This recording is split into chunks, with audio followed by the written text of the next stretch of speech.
ओम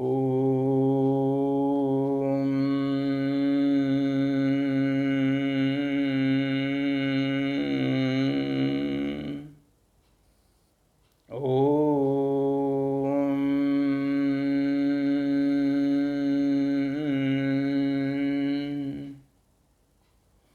ओम।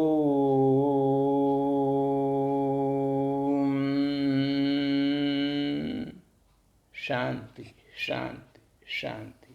मेरा बाबा, प्यारा बाबा, मीठा बाबा, सदैव मैं उसकी छत्र छाया में, सदैव वो मेरा साथी, मेरे साथ मेरी संभाल करता है, मुझे हर पल समर्थ रखता है, हर्षित रखता है और मुझे हर परिस्थितियों में सफल बनाता है, ऐसा दृढ़ निश्चय और पूरा भरोसा।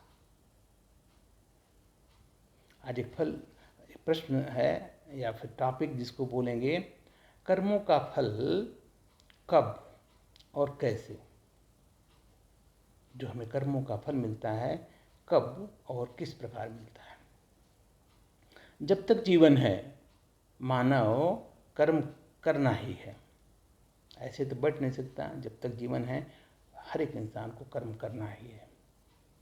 कर्म का आधार कुछ हद तक जब आत्मा गर्भ में यानी प्राण स्वरूप जब वो गर्भस्थ शिशु में प्रवेश करती है तो वो आत्मा पूर्व जन्मों के संस्कार ले करके उस गर्भस्थ शिशु में प्रवेश करती है।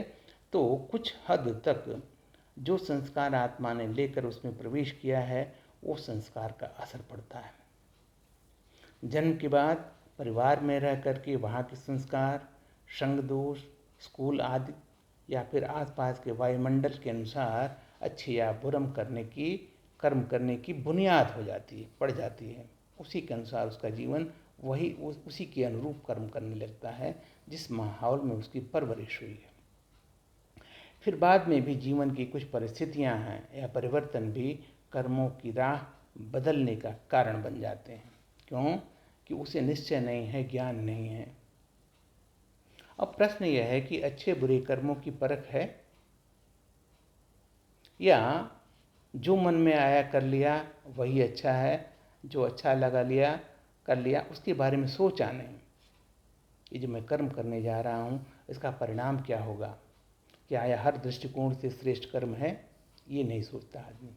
सोचना चाहिए, कर्म करने से पहले सोचना चाहिए कि क्या यह सत्कर्म है। आज बूढ़े बुजुर्ग, माँ बाप या नई पीढ़ी, युवा संतान यह सोचती है कि मैं तो ईश्वर के आशीर्वाद से हमारी शादी हुई, जन्मपत्री और गुणों के मेल कराए, फिर हम हमारे विवाहित जीवन में सुख शांति क्यों नहीं है।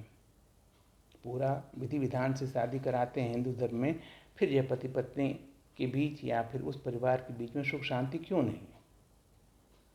ईश्वर की पूजा पाठ भी करते और उसी के फलस्वरूप भगवान ने संतान भी दिए, फिर ये संतान ऐसे क्यों निकल गए। यानी वो माँ बाप की सेवा नहीं करते, माँ बाप की कहना नहीं मानते, माँ बाप का जो है उसके अनुरूप नहीं चलते। ऐसा क्यों है, ये कोसते हैं माँ बाप। मैंने तो इनकी परवरिश बहुत अच्छे से की, बहुत अच्छे संस्कार देने की कोशिश की, पढ़ाया लिखाया, फिर ये ऐसे कैसे बन गए। इस तरह जीवन भर शिकवा शिकायत और असंतुष्टता। मैं तो अच्छे कर्म करते, दान पुण्य, सेवा, सहायता, व्रत उपवास, तीर्थ सब करते हुए हमारे जीवन में फिर इतने कष्ट क्यों हैं, जीवन सुखमय क्यों नहीं है। दूसरे जो ऐसे वैसे हैं और सत्कर्म नहीं करते हैं, वही देखो कितने सुखी हैं, तुलना करते हैं। उनके पास सुख सुविधाएं सब हैं, हमारे पास क्यों नहीं है। ऐसे बहुत सारे प्रश्न। उत्तर किसके पास है? सिर्फ आपके पास, सिर्फ आपके पास उत्तर है। ऐसे बहुत सारे प्रश्न हैं जो मन को विचलित करते हैं और न चाहते हुए भी दुख का आभास कराते हैं और आपके जीवन में सुख शांति को छीन लेते हैं। ऐसे प्रश्नों का जवाब सिर्फ आपके पास है। और वो जवाब क्या है कि हमारा जीवन पूर्व में पहले जन्म में किए हुए कर्मों के अनुसार हुआ है। हमारा ये वर्तमान जीवन पूर्व जन्मों में किए हुए कर्मों या संस्कार के मुताबिक हुआ है, जिसे हम नहीं जानते।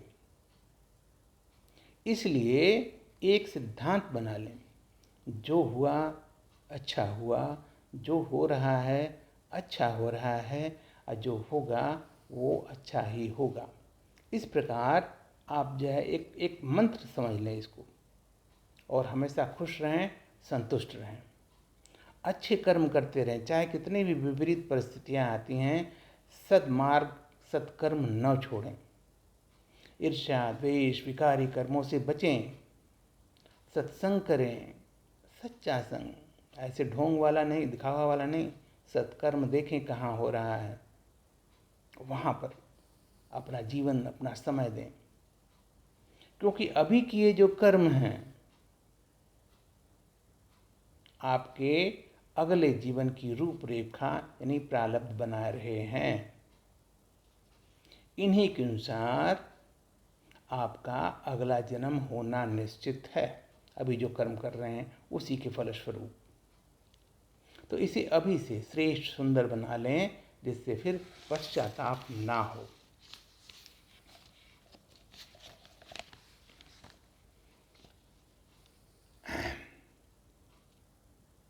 हमारे साथ हम कभी ये प्रश्न उठता है, हम तो उनके साथ जो है बहुत अच्छे कर्म करते हैं, उनको जो है स्नेह देते हैं, उनका रिस्पेक्ट करते हैं, उनके साथ बहुत अच्छा व्यवहार करते हैं, फिर वो हमारे पीठ पीछे जो है गलत व्यवहार क्यों करते हैं, हमारी निंदा स्तुति क्यों करते हैं, या हमारा अपमान क्यों करते हैं? इसका जवाब जानते हैं आप? पूर्व जन्म में हमने उनके साथ ऐसा व्यवहार किया था, इसलिए इस जन्म में उस कर्मों के फलस्वरूप वो हमारे साथ ऐसा व्यवहार कर रहे हैं। इसलिए ये सत्य जानकर उनसे मुंह न मोड़ें, उनके प्रति शुभचिंतक रहें, क्योंकि वो जो है आपका जो कर्म का जो ये था खाता, वो अभी चुकतू कर रहे हैं। आइए विश्वास कीजिए कि पूर्व जन्म ने आपने उससे भी बढ़ के उनके साथ दुर्व्यवहार किया था, तो अभी इस जन्म में वो कर रहे हैं। जिन लोगों के बीच हैं, जो कोई भी हमारे संबंध संपर्क में हैं, जो भी ये जीवन है जिस प्रकार हम जी रहे हैं, वह हम स्वयं अपने कर्मों से बनाए हैं, और आगे भी वर्तमान में किए हुए कर्मों द्वारा ही सुख शांति की दुनिया निर्माण कर रहे हैं। उसी के अनुरूप निर्माण हो रहा है अभी जो आप कर्म कर रहे हैं। हमारे कर्म ही सुख दुख का आधार हैं, उसी की वजह से भोगने के लिए हमने अपने मित्र संबंधियों शत्रुओं पास पड़ोस वातावरण की रीख रख लेते हैं।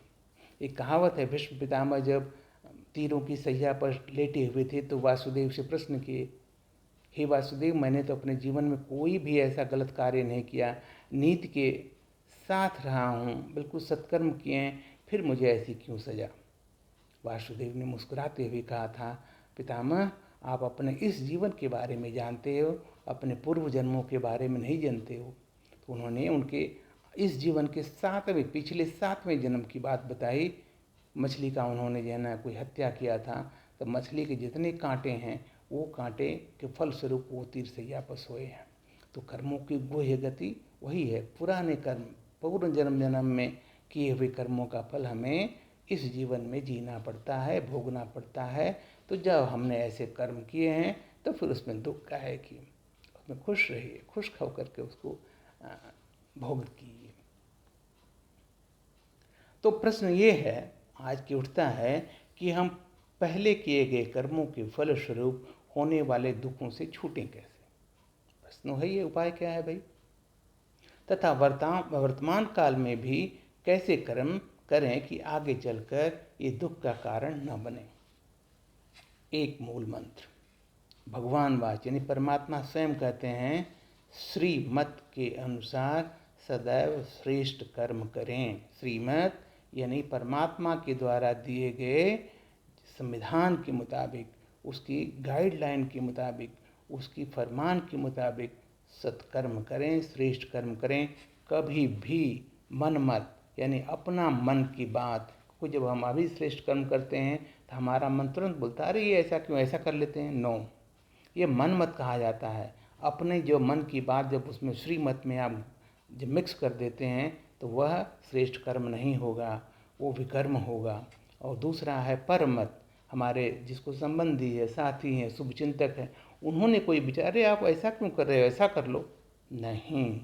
जो परमात्मा के सत्य वचन हैं, परमात्मा की राह है, उस पर आप हर कदम श्रीमत पर रखें।